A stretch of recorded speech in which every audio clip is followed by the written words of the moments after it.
പ്രിയ സഹോദരങ്ങളെ, അനുഗ്രഹീതമായ ഒരു വീക്കെൻഡിലേക്ക് നാം കടന്നു വന്നിരിക്കും. ഒരാഴ്ചയുടെ അവസാന ദിനത്തിലായിരിക്കുന്നു നാം എത്തിയിരിക്കുന്നത്. മനോഹരമായൊരു വീക്കെൻഡ് എൻ്റെ എല്ലാ പ്രിയപ്പെട്ടവർക്കും ഞാൻ ആശംസിക്കുകയാണ്. ഈ വീക്കെൻഡ് ഏറ്റവും അനുഗ്രഹവും ഒരു സെലിബ്രേറ്റ് ചെയ്യുന്ന വീക്കെൻഡായി മാറട്ടെ. വലിയ ദൈവിക നന്മകൾ പ്രാപിച്ച് ആഘോഷപൂർവമായ ഒരു വീക്കെൻഡായി കർത്താവ് തീർക്കട്ടെ. ആയതിലേക്ക് നിങ്ങളെ ഓരോരുത്തരും അനുഗ്രഹിക്കുകയും പ്രാർത്ഥിക്കുകയും ചെയ്യുന്നു. ഒരു വചനഭാഗം എൻ്റെ ഹൃദയത്തിലേക്ക് വന്നതെന്ന് വായിക്കുവാനായിട്ട് ഞാൻ ആഗ്രഹിക്കുകയാണ്. കൊരിന്ത്യർക്ക് എഴുതിയ ലേഖനം 9-ാം അധ്യായത്തിൻ്റെ 6 മുതൽ 8 വരെയുള്ള വാക്യങ്ങൾ. അതിൽ 8 നമ്മൾ ചിന്തയ്ക്ക് ആധാരമായി എടുത്തിരിക്കുന്നത്. എന്നാൽ ലോപമായി വിതയ്ക്കുന്നവൻ ലോപമായി കൊയ്യും, ധാരാളമായി വിതയ്ക്കുന്നവൻ ധാരാളമായി കൊയ്യും എന്നോർത്തുകൊള്ളുകയും അവനവൻ ഹൃദയത്തിൽ നിശ്ചയിച്ചതുപോലെ കൊടുക്കട്ടെ. സങ്കടത്തോടെ അരുത്, നിർബന്ധത്താലും അരുത്. സന്തോഷത്തോടെ കൊടുക്കുന്നവനെ ദൈവം സ്നേഹിക്കുന്നു. അപ്പോൾ നമ്മൾ എന്ത് ചെയ്താലും സന്തോഷത്തോടെ ചെയ്യണം. എന്ത് കൊടുത്താലും പൂർണ്ണ സന്തോഷത്തോടെ വേണം അത് കൊടുക്കുവാനായിട്ട്. അല്ലെങ്കിൽ ഒരു നിർബന്ധം കിടക്കുന്നു, അങ്ങനെ ചെയ്തില്ലെങ്കിൽ എന്ത് വിചാരിക്കും, മറ്റുള്ളവരെന്ത് ചിന്തിക്കും. നോ, നിങ്ങൾക്ക് അങ്ങനെ ഉണ്ടെങ്കിൽ നിങ്ങൾ ചെയ്യുകയേ ചെയ്യരുത്. നിങ്ങൾ എന്ത് ചെയ്താലും പൂർണ്ണ ഹൃദയത്തോടെയും പൂർണ്ണ സന്തോഷത്തോടെയും. തിരുവചനം പറയുന്നത് എന്ത് ചെയ്താലും കർത്താവിനെന്നവണ്ണം ചെയ്യണമെന്നാണ്. കർത്താവിനെന്നവണ്ണമാണ് ചെയ്യുന്നതെങ്കിൽ നിങ്ങൾക്ക് സന്തോഷം ഉണ്ടാകും. ഞാൻ എൻ്റെ ദൈവത്തിനാണ് കൊടുത്തത്, എൻ്റെ രക്ഷകനാണ് കൊടുത്തത്, എൻ്റെ യേശുവിൻ്റെ കരങ്ങളിൽ ഏൽപ്പിച്ചത്. അതുകൊണ്ട് എൻ്റെ കർത്താവായ യേശുവിന് വേണ്ടിയാണ് ഞാനത് ചെയ്യുന്നത്. അതുകൊണ്ട് എനിക്ക് സന്തോഷമുണ്ട് ആ ക്രിസ്തുവിനെ ഓർത്ത്. അപ്പോൾ അതുകൊണ്ടാണ് തിരുവചനം പറയുന്നത് നിങ്ങൾ എന്ത് ചെയ്താലും കർത്താവിനെന്നവണ്ണം ചെയ്യും. ഇവിടെ പറയാം നിങ്ങൾ കൊടുക്കണം. അത് കൊടുക്കുന്നത് എങ്ങനെ ആയിരിക്കണം? സന്തോഷത്തോടെ കൊടുക്കണമെന്നാണ്. അല്ല നിർബന്ധത്താൽ അരുത്. സന്തോഷത്തോടെ കൊടുക്കുന്നവനെ ദൈവം സ്നേഹിക്കുന്നു. ഈ സന്തോഷത്തോടെ കൊടുക്കുക എന്ന് പറഞ്ഞാൽ ഞാൻ പറഞ്ഞു, കർത്താവിനെന്നവണ്ണം ചെയ്യുന്നത് കർത്താവിനോടുള്ള സ്നേഹത്താലാണ് ചെയ്യുന്നത്. അങ്ങയോട് കർത്താവിനോടുള്ള സ്നേഹത്തോടെ നമ്മൾ ചെയ്യുമ്പോൾ തിരുവചനം പറയുന്ന അവൻ നമ്മെ സ്നേഹിക്കുന്നു എന്നാണ് പറഞ്ഞത്. ദൈവം നമ്മെ സ്നേഹിക്കുന്നു. സ്വതം 8-ാമത്തെ വാക്യത്തിലേക്ക് നമ്മൾ പറയാം. നിങ്ങൾ സകലത്തിലും എപ്പോഴും പൂർണ്ണ തൃപ്തിയുള്ളവരായി സകല സൽപ്രവൃത്തിയിലും പെരുകി പെരുമാറ്. നിങ്ങളിൽ സകല കൃപയും പെരുകുവാൻ ദൈവം ശക്തനാകുന്നു. സ്വതം നിങ്ങൾ സകലത്തിലും എപ്പോഴും പൂർണ്ണ തൃപ്തിയുള്ളവരായി സകല സൽപ്രവൃത്തിയിലും പെരുകുമാറും. സ്വതം അപ്പോൾ സകലത്തിലും പൂർണ്ണ തൃപ്തി ആർക്കുണ്ടാവണം? ദൈവ മക്കൾക്കുണ്ടാവണമെന്ന് ആരുടെ ആഗ്രഹമാണ്? പിതാവിൻ്റെ ആഗ്രഹമാണ്. നമ്മുടെ കർത്താവിൻ്റെ ആഗ്രഹം, നമ്മുടെ യേശു അപ്പൻ്റെ ആഗ്രഹം എന്താണെന്ന് ചോദിച്ചാൽ, നമ്മുടെ കർത്താവായ യേശുവിൻ്റെ ആഗ്രഹം നമ്മൾ പൂർണ്ണ തൃപ്തിയുള്ളവരായിരിക്കണം. കർത്താവിൻ്റെ വേലയിൽ തൃപ്തി, ഏത് ജോലിയിലായിരുന്നാൽ തൃപ്തി, കുടുംബജീവിതത്തിലായിരുന്നാൽ തൃപ്തി, നിങ്ങളുടെ പഠന മേഖലയിൽ തൃപ്തി, നിങ്ങളായിരിക്കുന്ന ഭവനത്തിൽ തൃപ്തി, നിങ്ങൾ ഏത് മേഖലയിലായിരുന്നാലും പൂർണ്ണമായ ഒരു തൃപ്തിയോടെ ജീവിക്കണമെന്നാണ് ദൈവവചനം നമ്മെപ്പറ്റി ആഗ്രഹിക്കുന്നത്. അതുകൊണ്ട് കർത്താവിൽ ആശ്രയിക്കുന്ന ഒരു ദൈവവേദിയിൽ അസംതൃപ്തനാണെങ്കിൽ പ്രത്യേകം നിങ്ങൾ പ്രാർത്ഥിച്ചോണം. പ്രത്യേകം നിങ്ങൾ പ്രാർത്ഥിച്ചോ, കർത്താവെ എനിക്ക് അതൃപ്തിയാകുവാൻ ഉള്ള കൃപ. തിരുവചനം പറയുന്നത് എന്നാന്ന് ചോദിച്ചു കഴിഞ്ഞാൽ സകല കൃപയും പെരുകുവാൻ ദൈവം ശക്തനാണ്. അപ്പോൾ ദൈവത്തോട് നമ്മൾ ചോദിക്കും, കർത്താവ് എന്നെ ഒരു തൃപ്തനായ മനുഷ്യനാക്കണമേ. ചിലർക്ക് സമ്പത്തിൽ അസംതൃപ്തി, ചിലർക്ക് വിദ്യാഭ്യാസത്തിൽ അസംതൃപ്തി, ചിലർക്ക് നോളജിൽ അസംതൃപ്തി, ചിലർക്ക് ഭാഷ കൈകാര്യം ചെയ്യുന്നതിൽ അസംതൃപ്തി. പലയിടത്തും നമ്മളൊരു പൂർണ്ണത നമുക്ക് അനുഭവിക്കാൻ കഴിയുന്നില്ല. എന്നാൽ കർത്താവ് പറയും, കർത്താവിലാകുന്ന ഒരു വ്യക്തിയെപ്പറ്റി തിരുവചനം പറയുന്നത് പൂർണ്ണ തൃപ്തിയുള്ളവരായിത്തീരും. അതെങ്ങനെയാണ് തൃപ്തിയാകുന്നത്? സകലത്തെയും ചമച്ചവൻ്റെ കരങ്ങളിൽ നീ ഏൽപ്പിക്കപ്പെടുമ്പോഴാണ് പൂർണ്ണ തൃപ്തി ഉണ്ടാകുന്നത്. സൃഷ്ടാവിൻ്റെ കരങ്ങളിലാകുമ്പോഴാണ് പൂർണ്ണ തൃപ്തി ഉണ്ടാകുന്നത്. ക്രിസ്തുവിലായാൽ നമുക്ക് തൃപ്തി ഉണ്ടാവുള്ളൂ. ഇല്ലെങ്കിൽ നമ്മൾ അസംതൃപ്തരായിരിക്കും. എന്ത് കിട്ടിയാലും സംതൃപ്തി ഉണ്ടായിരിക്കത്തില്ല. അതുകൊണ്ടല്ലേ ചില സാക്ഷ്യങ്ങളൊക്കെ പറഞ്ഞു കഴിഞ്ഞാൽ സാക്ഷ്യത്തേക്കാൾ പ്രാധാന്യം പിന്നെ അവരുടെ കൊച്ചിൻ്റെ മാളുടെ കൊച്ചിനെ വന്ന കരപ്പനെ പറ്റിയ വിഷയം. ഒരു വലിയ മരണത്തിൽ നിന്ന് വിടുവിച്ചു, ഒരു വലിയ ആക്സിഡൻറ്റിൽ നിന്ന് രക്ഷപ്പെട്ടു എന്ന് കരുതുക. ആ മഹത്തരമായ ദൈവത്തിൻ്റെ കരുതൽ അനുഭവിച്ചിട്ട് കഴിഞ്ഞ ദിവസം ആക്സിഡൻറ്റിൽ നിന്നൊക്കെ മോളും കുടുംബവും ഒക്കെ രക്ഷപ്പെട്ടായിരുന്നു. സ്വന്തം മരണകരമായ അവസ്ഥയെന്ന് പറഞ്ഞു. ആ ബസ് അങ്ങനെ രക്ഷപ്പെട്ടായിരുന്നു.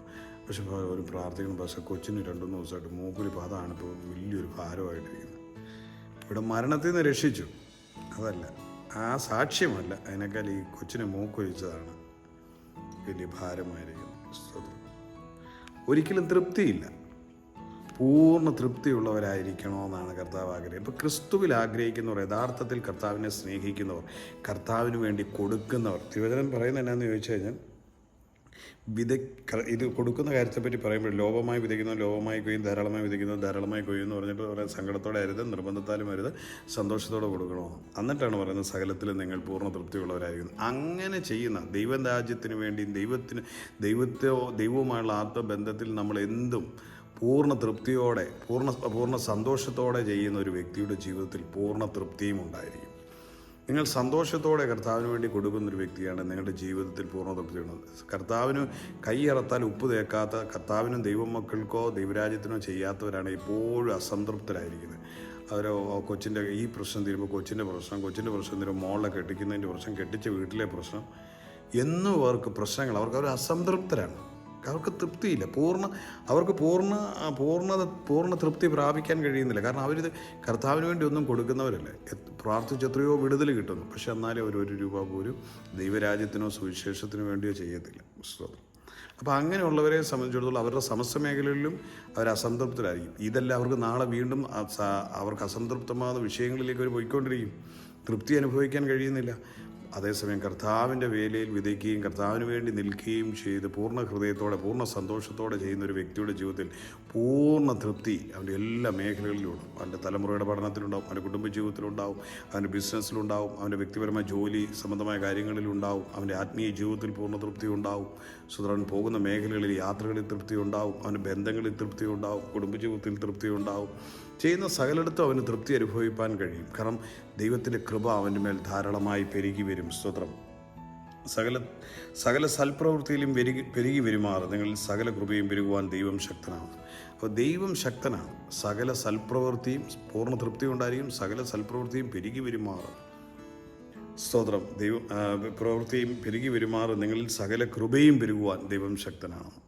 അപ്പോൾ യഥാർത്ഥത്തിൽ കർത്താവിനെ സ്നേഹിക്കുകയും കർത്താവിന് വേണ്ടി നിൽക്കുകയും കർത്താവിൻ്റെ നാമത്തിൽ എരിവോടെ ശുശ്രൂഷിക്കുകയും ചെയ്യുന്ന, അല്ലെങ്കിൽ ജാഗ്രതയോടെ കർത്താവിനെ ശുശ്രൂഷിക്കുന്ന, ദൈവരാജ്യത്തിന് വേണ്ടി നിൽക്കുന്ന ഒരു ദൈവത്തിൽ ഹൃദയത്തിൽ നിന്ന് സന്തോഷത്തോടെ ദൈവത്തിന് വേണ്ടി ചെയ്യുന്ന ഒരു വ്യക്തി, ആ വ്യക്തിയുടെ ജീവിതത്തിൽ പൂർണ്ണ തൃപ്തി ഉണ്ടായിരിക്കും. സ്തോത്രം. തിരുവചനം പറയണം, പൂർണ്ണ തൃപ്തി ഉണ്ടായിരിക്കും. സൽപ്രവൃത്തിയിൽ അവർ പെരുകി വരുന്നവരായിരിക്കും. സ്തോത്രം. അവർക്ക് ദൈവത്തിൻ്റെ കൃപ ധാരാളമായി പകരപ്പെടും. സ്തോത്രം. ദൈവം അവരെ ശക്തനായ ദൈവം ശക്തനായ ദൈവം അവരെ കരുതി അവരെ നിറവുള്ളവരായി ജീവിപ്പാൻ അനുവദിക്കുകയും ചെയ്യും. പലയിടത്തും ബലഹീനതയും പരാജയങ്ങളും നഷ്ടങ്ങളും അപമാനങ്ങളും ഉയർച്ചയില്ലായ്മയുടെയും എല്ലാം പിന്നിലെ കാര്യം സന്തോഷത്തോടെ ദൈവത്തിന് വേണ്ടി ഒന്നും ചെയ്യുന്നവരുമല്ല. അവരുടെ ജീവിതത്തിൽ സംതൃപ്തിയുമില്ല. ഒരു സൽപ്രവൃത്തിയും അവർ ചെയ്യാൻ സന്നദ്ധരുമല്ല. അവർ എപ്പോഴും ദൈവത്തിൻ്റെ സന്നിധിയിൽ പരിഭവങ്ങൾ പറഞ്ഞ് ദൈവമേ താ ദൈവം എന്നെ മറന്നോ ഈ ചോദ്യങ്ങളുടെ എല്ലാം പിന്നിൽ അവർ തൃപ്തരല്ല എന്നുള്ളതാണ്. താ എന്ന് പറഞ്ഞുകൊണ്ടിരിക്കുന്നവർ, സ്വതന്ത്രം ദൈവം എന്നെ മറന്നോ എന്ന് ചോദിക്കുന്നവർ, സ്വതന്ത്രൻ്റെ പ്രാർത്ഥന കേൾക്കുന്നില്ല എന്ന് ചോദിക്കും. ഇവരൊന്നും പൂർണ്ണ തൃപ്തരല്ല. കാരണം എന്താണെന്ന് വെച്ചാൽ അവർ സന്തോഷത്തോടെ ദൈവത്തിന് വേണ്ടി ഒന്നും ചെയ്യുന്ന ആൾക്കാരല്ല. രണ്ടാമത് അവരുടെ ജീവിതത്തിൽ ഒരു പൂർണ്ണ തൃപ്തി അനുഭവിപ്പാൻ തപ്പോണം ദൈവിക പരിഗണന അവർക്ക് പ്രാപിപ്പാനും കഴിയാത്തവരാണ്. അതുകൊണ്ടാണ് അങ്ങനെ സംഭവിക്കുന്നത്. എന്നാൽ ഇന്ന് എന്നെ കേൾക്കുന്ന മാന്യ സഹോദരങ്ങളെ, നമ്മുടെ കർത്താവിൻ്റെ ആഗ്രഹം നമ്മൾ പൂർണ്ണ തൃപ്തിയുള്ളവരായിരിക്കണം. സകലിടത്തും നിങ്ങളുടെ സമ്പത്തിൽ തൃപ്തി ഉണ്ടാവണം, ആരോഗ്യത്തിൽ തൃപ്തി ഉണ്ടാവണം, കുടുംബജീവിതത്തിൽ തൃപ്തി ഉണ്ടാവണം, നിങ്ങളുടെ ആത്മീയ ശുശ്രൂഷകളിൽ തൃപ്തി ഉണ്ടായിരിക്കണം, കൂട്ടായ്മയിൽ തൃപ്തി ഉണ്ടാകണം. നിങ്ങൾ എവിടെ പോയാലും അവിടെ നിങ്ങൾ പൂർണ്ണ തൃപ്തിയുള്ളവരായിരിക്കണമെന്ന് ദൈവം ആഗ്രഹിക്കുന്നു. ദൈവം ശക്തനാണ്. അതിനൊപ്പം നിങ്ങളുടെ മേൽ കൃപ പെരുകി വരുമാറ് കർത്താവ് നിങ്ങളെ സഹായിക്കും. ഇന്ന് പകലിനെ കാണുന്ന പ്രിയമുള്ളവരെ, സന്തോഷത്തോടെ കർത്താവിന് വേണ്ടി ചെയ്യുകയും കർത്താവിനോട് ചേർന്ന് നിൽക്കുകയും ചെയ്യുന്നവരുടെ ജീവിതത്തിൽ കർത്താവ് പൂർണ്ണ തൃപ്തിക്കുള്ള കാര്യങ്ങൾ കർത്താവ് ചെയ്യും. സ്തോത്രം. അവരെ തൃപ്തരാക്കി കർത്താവരെ നടത്തും. സ്തോത്രം.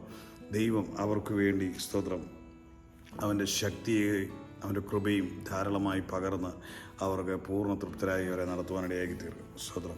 ഇന്ന് ഈ പ്രഭാതത്തിൽ എന്നെ കാണുന്ന പ്രിയ സഹോദരങ്ങൾക്കും പൂർണ്ണ തൃപ്തി സകല മേഖലകളിലും ഉണ്ടാകേണ്ടതിനായി ഞാനൊന്ന് പ്രാർത്ഥിക്കാം. നിങ്ങൾ തൃപ്തരായി തീരട്ടെ. ദൈവവുമായുള്ള ബന്ധത്തിൽ, കർത്താവുമായുള്ള ആത്മബന്ധത്തിൽ കർത്താവ് നിങ്ങളെ തൃപ്തരാക്കട്ടെ. സ്തോത്രം. അത് ദൈവത്തിൻ്റെ കൃപ ധാരാളമായി നിങ്ങളിൽ പെരുകി വരും. ശക്തനായവൻ വലിയവൻ നിങ്ങൾക്ക് വേണ്ടി ചെയ്യും. നമുക്ക് ഒരുമിച്ച് പ്രാർത്ഥിക്കാം. ഈ വീക്കെൻഡ് ഏറ്റവും അനുഗ്രഹമാവും. ഈ ആഴ്ചയുടെ അവസാന ദിനം നിങ്ങളുടെ ജീവിതത്തെ ഏറ്റവും ധന്യമാക്കി തീർക്കട്ടെ എന്ന് ഞാൻ പ്രാർത്ഥിക്കുന്നു.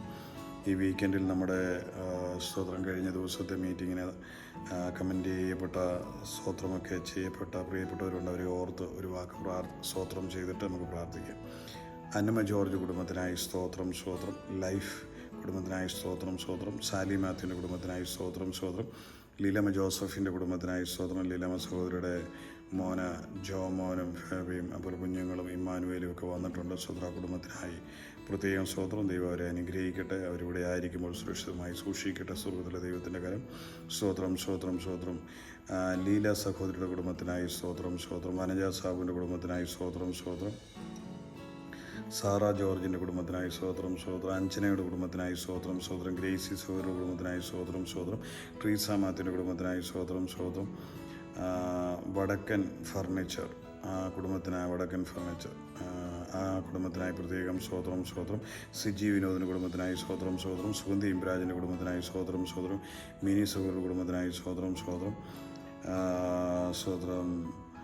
മിനി സാമിൻ്റെ കുടുംബത്തിനായി സ്തോത്രം സ്തോത്രം. ജൂവലിൻ്റെ കുടുംബത്തിനായി സ്തോത്രം സ്തോത്രം. സുധാ മാത്യുവിൻ്റെ കുടുംബത്തിനായി സ്തോത്രം സ്തോത്രം. മംഗലത്ത് ലീന സഹോദരിയുടെ കുടുംബത്തിനായി സ്തോത്രം സ്തോത്രം. ജെസ്സി ജേക്കബിൻ്റെ കുടുംബത്തിനായി സ്തോത്രം സ്തോത്രം. ലീന ബിജുമോൻ്റെ കുടുംബത്തിനായി സ്തോത്രം സ്തോത്രം. മോനി ഫിലിപ്പിൻ്റെ കുടുംബത്തിനായി സ്തോത്രം സ്തോത്രം. മഞ്ജുവിനായി സ്തോത്രം സ്തോത്രം. മിനി തക്കേടതിനായി സ്തോത്രം സ്തോത്രം സ്തോത്രം. അലക്സാണ്ടർ മരിയൻ കുടുംബത്തിനായി സ്തോത്രം സ്തോത്രം സ്തോത്രം. ഫിലിപ്പ് ജോർജിൻ്റെ കുടുംബത്തിനായി സ്തോത്രം സ്തോത്രം. ജയമുരാജിൻ്റെ കുടുംബത്തിനായി സ്തോത്രം സ്തോത്രം. കാസർഗോഡ് മീന സഹോദരിയുടെ കുടുംബത്തിനായി സ്തോത്രം സ്തോത്രം. പ്രമീള സഹോദരിയുടെ കുടുംബത്തിനായി സ്തോത്രം സ്തോത്രം. ബിന്ദു സാബുവിൻ്റെ കുടുംബത്തിനായി സ്തോത്രം സ്തോത്രം. സുസമയ അബ്രഹാമിൻ്റെ കുടുംബത്തിനായി സ്തോത്രം സ്തോത്രം. തോമസ് സിജിയുടെ കുടുംബത്തിനായി സ്തോത്രം സ്തോത്രം. അനുമോൾ ജെയിംസിൻ്റെ കുടുംബത്തിനായി സ്തോത്രം. പ്രിയ കുടുംബങ്ങളെല്ലാം കർത്താവ് ഐശ്വര്യമായി അനുഗ്രഹിക്കട്ടെ. ഇന്നീ പ്രഭാതത്തിൽ ഈ വീഡിയോയിലൂടെ കണ്ടുകൊണ്ടിരിക്കുന്ന ഓരോ കുടുംബങ്ങളെയും കർത്താവ് അനുഗ്രഹിക്കട്ടെ. തലമുറകൾ അനുഗ്രഹിക്കപ്പെട്ടെ. വരുമാനങ്ങൾ അനുഗ്രഹിക്കപ്പെടട്ടെ. സ്തോത്രം സ്തോത്രം സ്തോത്രം. ജോലി അനുഗ്രഹിക്കപ്പെട്ടെ. സ്തോത്രം സ്തോത്രം. ഉപജീവന മാർഗ്ഗങ്ങൾ അനുഗ്രഹിക്കപ്പെട്ടെ. സ്തോത്രം സ്തോത്രം സ്തോത്രം സ്തോത്രം സ്തോത്രം സ്തോത്രം. ഞങ്ങളായിരിക്കുന്ന രാജ്യങ്ങളെയും ഭരണകൂടങ്ങളെയും അനുഗ്രഹിച്ച് ഞങ്ങൾ സ്തോത്രം ചെയ്യുന്നു. സ്തോത്രം സ്തോത്രം സ്തോത്രം സ്തോത്രം സ്തോത്രം സ്തോത്രം സ്തോത്രം. ഇന്ന് ഈ പ്രഭാതത്തിൽ ആദ്യമായി കാണുന്നവരെ ഓർത്ത് സ്തോത്രം ചെയ്യുന്നു. ചാനൽ വണ്ണിൻ്റെ സകല ശുശ്രൂഷകരെയും ചാനൽ വണ്ണിൻ്റെ കുടുംബങ്ങളെയും എല്ലാം ഓർത്ത് സ്തോത്രം ചെയ്യുന്നു. സ്തോത്രം സ്തോത്രം. ഓരോ മീറ്റിങ്ങുകളെയും ഓർത്ത് തെരുവ് മീറ്റിങ്ങുകൾ, കർത്താവ് കൺവെൻഷനുകൾ, ഉപവാസ പ്രാർത്ഥനകൾ, സകല കർത്താനുകരങ്ങളെയും നൽകി സ്തോത്രം ചെയ്യുന്നു. സ്തോത്രം സ്തോത്രം സ്തോത്രം. നമുക്ക് കണ്ണുകളെ അടയ്ക്കാൻ പ്രാർത്ഥിക്കാം. കരുണാസമ്പന്നായ സ്വർഗീയ പിതാവ്, ഈ ആഴ്ചയുടെ അവസാന ദിവസം ഒരുമിച്ച് കൂടി അങ്ങേ മഹത്വപ്പെടുത്തുവാൻ നൽകുന്ന നല്ല സാവകാശനായ സ്തോത്രം. ഇതിനെ കേൾക്കുന്ന പ്രിയമുള്ളവരുടെ ജീവിതത്തിലേക്ക് അങ്ങയുടെ കരം സ്പർശിക്കണമേ. രോഗബന്ധനങ്ങളെ അഴിക്കണമേ. കൃപയുടെ കരങ്ങളിൽ തരുന്ന കർത്താവർക്ക് വേണ്ടി ദൈവം അത്ഭുതം പ്രവർത്തിക്കുന്ന മഹത്വകരമായ സാക്ഷ്യം കേൾപ്പിക്കണമേ എന്ന് പ്രാർത്ഥിക്കുന്നു. കർത്താവേ സ്തോത്രം സ്തോത്രം സ്തോത്രം. ഓരോ ദിനവും കൂടി വരുമ്പോൾ സ്വർഗം കർത്താവേ ഞങ്ങളുടെ പ്രിയപ്പെട്ടവരുടെ ആവശ്യങ്ങൾ പടിപടിയായി നിറവേറ്റി പോകുന്ന അത്ഭുത സാക്ഷ്യങ്ങൾ കേൾക്കുവാനിടയാകേണ്ടതിനായി സ്തോത്രം ചെയ്യുന്നു. സ്തോത്രം സ്തോത്രം സ്തോത്രം. കർത്താവേ ഇന്ന് ഈ പ്രഭാതം, ഈ ആഴ്ച അവസാനം കർത്താവേ സ്തോത്രം, വളരെ ഭാരങ്ങളോടെയൊക്കെ ഇരിക്കുന്ന പ്രിയപ്പെട്ടവരുണ്ട്. അവരുടെ ജീവിതത്തിൽ വലിയ വിടുതലുകളെ അയക്കണമേ. ദൈവത്തിൻ്റെ കൃപ അവരുടെ ജീവിതത്തിൽ അനുഭവിക്കാൻ അവരെ ഇടയാക്കണമേ എന്ന് പ്രാർത്ഥിക്കുന്നു. അവരെ അലട്ടുന്ന ഭാരങ്ങളിൽ നിന്ന് അവരെ വിടുവിക്കുമാറാകണമേ എന്ന് പ്രാർത്ഥിക്കുന്നു. സ്തോത്രം സ്തോത്രം സ്തോത്രം സ്തോത്രം സ്തോത്രം സ്തോത്രം സ്തോത്രം സ്തോത്രം. അബ്ബാ പിതാവേ സ്തോത്രം സ്തോത്രം. പിതാവിൻ്റെയും പുത്രൻ്റെയും പരിശുദ്ധാത്മാവിൻ്റെ നാമത്തിൽ ഇത് കണ്ടുകൊണ്ടിരിക്കുന്ന ഓരോ പ്രിയപ്പെട്ടവരെയും അനുഗ്രഹിക്കുകയാണ്. ആവശ്യഭാരങ്ങളോടെ നിൽക്കുന്നവരുടെ കെട്ടുകളെ അഴിച്ച് ഞാൻ അവരെ സ്വതന്ത്രമാക്കും. കൃപയുടെ കരങ്ങളിലേക്ക് തരുന്നു. പിതാവ് ഞങ്ങളുടെ പ്രാർത്ഥന കേൾക്കുന്നതിനായി സ്തോത്രം. യേശുവിൻ നാമത്തിൽ തന്നെ. ആമേൻ ആമേൻ ആമേൻ. കർത്താവരെയും അനുഗ്രഹിക്കട്ടെ. നമ്മുടെ വൈകിട്ടത്തെ കൂട്ടായ്മയിൽ പങ്കെടുക്കാൻ താല്പര്യമുള്ളവർ തീർച്ചയായിട്ടും കുടുംബ പ്രാർത്ഥനയിൽ പങ്കെടുക്കണം. നമ്മുടെ മീറ്റിങ്ങുകളിലെ എല്ലാം ഭാഗമായി നിങ്ങൾ കാണിക്കുന്ന എല്ലാ സ്നേഹത്തിനും നന്ദി പറയുന്നു. നിങ്ങൾക്ക് പ്രയർ താല്പര്യപ്പെടുമ്പോൾ നിങ്ങളൊരു ലൈക്ക് ചെയ്യുകയും കമൻറ്റ് ചെയ്യുകയും ഷെയർ ചെയ്ത് പ്രിയപ്പെട്ടവർക്ക് കൊടുക്കുകയും ഒക്കെ ചെയ്യണമേ. പുതുതായിട്ട് ആൾക്കാരെ നമ്മൾ സബ്സ്ക്രൈബ് ചെയ്യാൻ ഇൻവൈറ്റ് ചെയ്യണമെന്നും പ്രത്യേകം ഓർപ്പിക്കുന്നു. കർത്താവ് നിങ്ങളെല്ലാവരെയും അനുഗ്രഹിക്കട്ടെ. മുഴുവൻ മഹത്വവും യേശു ക്രിസ്തുവിന് കൊടുക്കുകയാണ്. സ്തോത്രം. നമുക്ക് സന്തോഷത്തോടെ പിരിയാൻ നാളെ വീണ്ടും ഒരുമിച്ച് നാളെ വിശുദ്ധ പകൽക്കാലം ആരാധനയ്ക്കായി ഒരുമിച്ച് കൂടാം. കർത്താവ് അനുവദിച്ചാൽ ഇന്ന് വൈകിട്ട് നമുക്കൊരു സ്തോത്ര പ്രാർത്ഥന ലൈവ് ചെയ്യണമെന്ന് ആഗ്രഹിക്കുന്നു. പ്രിയപ്പെട്ടവർക്കെല്ലാം വേണ്ടി ഒന്ന് സ്തോത്രം ചെയ്യാൻ വേണ്ടി വേർതിരിക്കണം. നിങ്ങളുടെ കുടുംബാംഗങ്ങളുടെയും നിങ്ങളുടെയും പേരൊക്കെ ആഗ്രഹിക്കുന്നെങ്കിൽ നിങ്ങളൊന്ന് കമൻറ്റ് ബോക്സിൽ ടെക്സ്റ്റ് ചെയ്തിട്ടാൽ നിങ്ങളെയും കൂടെ ആ സ്തോത്ര പ്രാർത്ഥനയിൽ ആഡ് ചെയ്യുവാൻ ആഗ്രഹിക്കുന്നു. സ്തോത്രം. ദൈവം ഒന്ന് സഹായിക്കട്ടെ. ഈ പകൽ നിങ്ങൾക്ക് ഏറ്റവും അനുഗ്രഹവും ഐശ്വര്യസമ്പൂർണ്ണമായി തീരട്ടെ എന്ന് ആശംസിക്കുന്നു. God bless you. Love you. നിങ്ങളുടെ പ്രിയ സഹോദരൻ മനോജ് മാത്യു.